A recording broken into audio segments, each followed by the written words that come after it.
មានឱកាសនៅចុងក្រោយកូនកូនមកទៀតកូនអោបបងនឹកបងមិនលួងបងមើលបានអត់គាត់តែនឹងនិយាយថាគាត់អាចចិត្តខ្ញុំបាក់ចិត្តទេអ្នកណាដែលធ្វើបាបខ្ញុំគឺគាត់ការពារខ្ញុំគ្រប់បែបយ៉ាងគាត់អត់ឲ្យខ្ញុំឯកាទេបងគាត់តែគាត់អត់គ្រប់ស្ដីគាត់ទេបង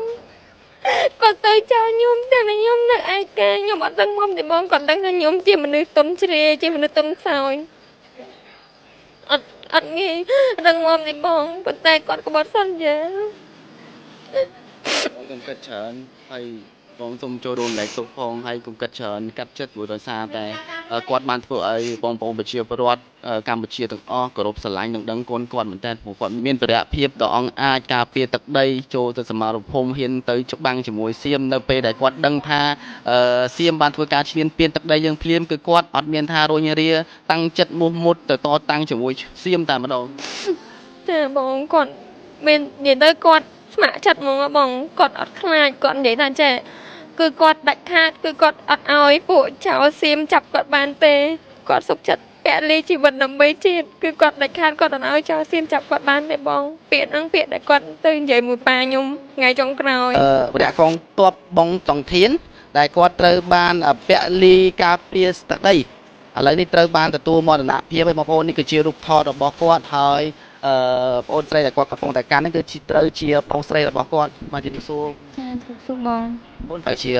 បងស្រីរបស់គាត់បង្កើតខ្ញុំត្រូវជាបងស្រីរបស់គាត់បង្កើតបងស្រីច្បងបងអូនមានឈ្មោះអីដែរខ្ញុំឈ្មោះបងសៀវមីងបងសៀវមីងអាយុប៉ុន្មានហើយអាយុ25ឆ្នាំ25ឆ្នាំអូនប្រុសបងតង់ធាននេះគាត់មានអាយុប៉ុន្មានគាត់ឆ្នាំហ្នឹងគាត់20ឆ្នាំគាត់បង20ឆ្នាំគាត់ចាពេលដែលគាត់រស់នៅជាមួយយើងគាត់ជាមនុស្សបែបណាដែរគាត់ក្មេងឆ្លាតណាស់បងគាត់អាយុប៉ុណ្ណឹងតែគាត់ចេះគិតពីគ្រួសារពីអនាគតខ្លួនឯងគាត់អត់ដែលឲ្យម៉ាក់ប៉ាពិបាកចិត្តឬក៏មិនគឺគាត់អត់ដែលទេបងមុនគាត់ពលីដើម្បីការពារទឹកដីហ្នឹងពេលចុងក្រោយគេគាត់បានខលមកបងប្អូនដែលថាជាបងស្រីចាគាត់បានខលមកនិយាយលេងអញ្ចឹងបងប៉ុន្តែថ្ងៃដែលបងអូនខ្ញុំមកដល់ផ្ទះមកលេងតែលើកទី2ហ្នឹងខ្ញុំមិនបាននៅចិត្តគាត់ដោយសារតែខ្ញុំមានសារៈនៅពេញខ្ញុំនៅពេញបងចាតែគាត់ឲ្យហេតុខ្ញុំមុនដែរម៉ាក់ខ្ញុំវាគាត់មុនគាត់ត្រឡប់ទៅសមរភូមិវិញហ្នឹងគាត់ចូលទៅគេងបន្ទប់មួយម៉ាក់ប៉ាខ្ញុំបងចាថ្ងៃចុងក្រោយដែលគាត់ចូលគេងហ្នឹងហើយស្ដីគាត់ដែរគាត់និយាយមួយម៉ាក់ខ្ញុំហ្នឹងគាត់និយាយថាបើសិនជាម៉ាក់ប៉ាអត់មានលុយបងផ្ទះទេលុយប្រាក់ខែដែរអូនបាញ់បើកមកបាញ់ឲ្យម៉ាក់ប៉ាអស់ហ្នឹងម៉ាក់ប៉ាយកទៅបងផ្ទះទៅពេលដែលអូនស្លាប់ចាទេចឹងចាបងមុនចង់ក្រោយគេចាថ្ងៃចុងក្រោយដែលគាត់មកផ្ទះហ្នឹងបងពេលដែលឮពាក្យហ្នឹងហើយតើអូនគឺតែត្រូវជាបងស្រីរបស់គាត់តើមានអារម្មណ៍បែបណាដែរខ្ញុំលើហើយខ្ញុំក្តុកក្តួលបងខ្ញុំសំណោះស្ដីបងអូនខ្ញុំទាំងតែគ្នានៅក្មេងប៉ុន្តែគ្នា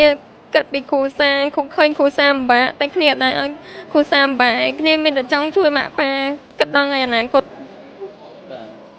ការដែលគាត់ចង់ចូលធ្វើជាទាហានក៏ដូចជាចង់ធ្វើជាវរៈកងទ័ពការពារទឹកដីតើមុនហ្នឹងគាត់មានបានធ្លាប់ប្រាប់បងអូនថាចិត្តគាត់ស្រឡាញ់បែបហ្នឹងខាងហ្នឹងអីចាហ្មងនិយាយទៅគាត់ចូលដោយស្ម័គ្រចិត្តបងអត់មានការប្រកបបង្ខំពីម៉ាក់ប៉ាខ្ញុំឬក៏ខ្ញុំគឺអត់ទេបងចឹងទៅពេលដែលគាត់ស្រឡាញ់ក៏ខ្ញុំជួយ support គាត់ពីខាងក្រោយម៉ាក់ប៉ាខ្ញុំក៏គាត់ control ដែរដើម្បីអនាគតវាអញ្ចឹងបងចាសម្រាប់បងអូនផ្ទាល់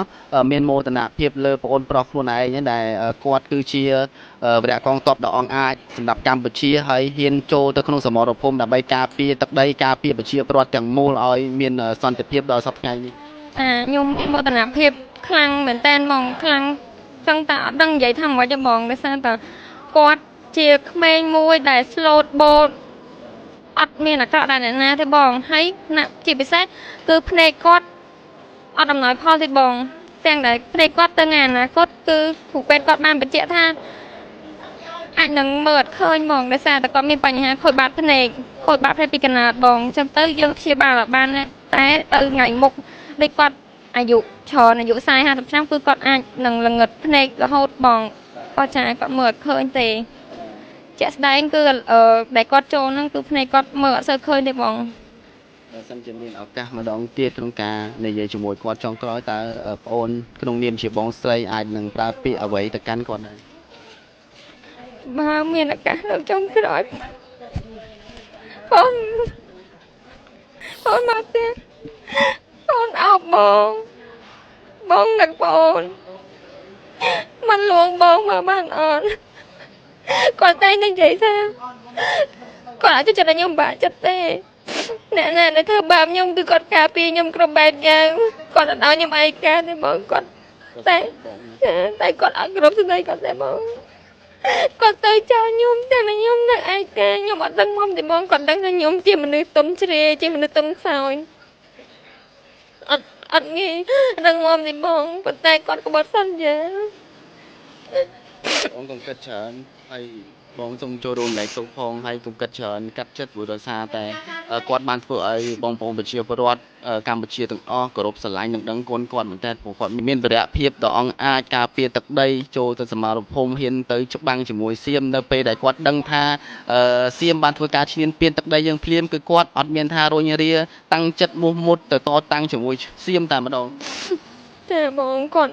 មាននិយាយទៅគាត់ស្ម័គ្រចិត្តហ្មងបងគាត់អត់ខ្លាចគាត់និយាយថាចេះគឺគាត់ដាច់ខាតគឺគាត់អត់ឲ្យពួកចៅសៀមចាប់គាត់បានទេគាត់សុខចិត្តពលីជីវិតដើម្បីជាតិគឺគាត់ដាច់ខាតគាត់អត់ឲ្យចៅសៀមចាប់គាត់បានទេបងពាក្យហ្នឹងពាក្យដែលគាត់ទៅនិយាយមួយប៉ាខ្ញុំថ្ងៃចុងក្រោយគាត់ផ្ដែផ្ដាំថាកុំបារម្ភពីអូនអត់អីទេចាប់សង្គ្រាមអូននឹងមកផ្ទះមកញ៉ាំប៊ូហ្វេ កាត់ចិត្តសម្រាប់គាត់បានពលីការពារទឹកដីនិយាយទៅបងប្អូនហើយសំណោះខ្លាំងមែនតើនៅពេលដែលឃើញរូបថតមួយសន្លឹកដែលយើងឃើញទឹកមុខគាត់គឺគាត់ពិតជាអង្អាចក្លាហានខ្លាំងមែនតើចេះទាំងការ៉ាតេផងបាទចេះទាំង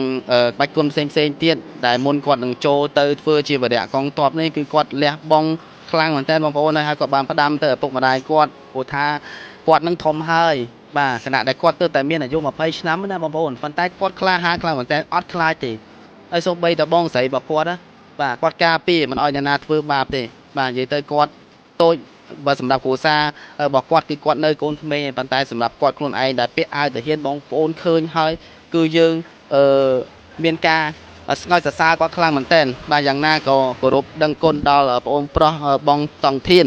ក៏ដូចជាបងប្អូនស្រីដែលត្រូវជាបងស្រីរបស់គាត់នឹងចូលរួមរំលែកទុកណាបងប្អូនណាហើយកាត់ចិត្តបាទហើយសង្ឃឹមថាពុកម៉ែបងប្អូនគាត់ឥឡូវនេះគាត់កំពុងតែគោរពនិងស្រឡាញ់និងដឹងគុណដល់បងប្អូនប្រុសដល់វិរៈភាពអង្អាចរបស់គាត់មែនតើគាត់ជួយសៀចែកម្លែកច្រើនមែនតើហើយគាត់នឹងចូលរួមចូលបន់ក៏ដូចជាចូលបច្ច័យនិងរំលែកទុកដល់ក្រុមគ្រួសារបងប្អូនផងដែរ ចាបងចា បាទបាទ បងប្អូនអាចចូលរួមរំលែកទុកដល់បងអូនផងនាងខ្ញុំនឹងដាក់ជួកគ្រួតែគាត់ហ្នឹងបាទក្តីច្រើនក្តីពុកម៉ែបងប្អូនវិរៈកងទ័ពយើងការពីទឹកដីច្រើនតែនេះបងអស់ហើយពុកម៉ែបងប្អូនអត់នៅខ្វែងទៅ20ឆ្នាំទេគាត់ទៅដល់ព្រាមខ្ញុំមានអារម្មណ៍ថាសោកសៅមែនតើអាណិតគាត់មែនតើចាហើយនាងខ្ញុំក៏នឹងក្រុមការងារសូមអរគុណច្រើន